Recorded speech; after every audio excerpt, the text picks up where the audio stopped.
Hello, and welcome to Hello Word, the podcast where we dive into the English language one word at a time. I'm Alex, your host, and today's word of the day is best.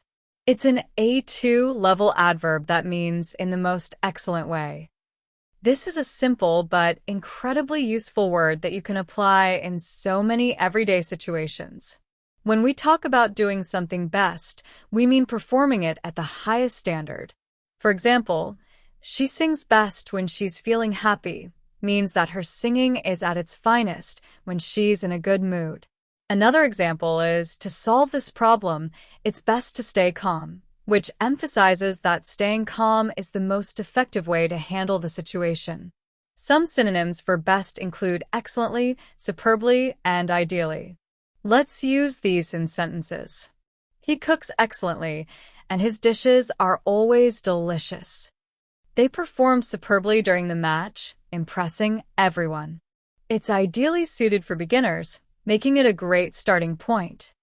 Each of these words captures a slightly different nuance of best, but they all convey a sense of doing something at a very high level. On the other hand, antonyms of best would include poorly, badly, or worst. Here's how these look in sentences. She danced poorly, forgetting most of the steps. If you don't study, you might perform badly on the test. That was the worst way to handle the argument. These examples show how opposite meanings can change the tone of a sentence entirely. You'll encounter best frequently in everyday life.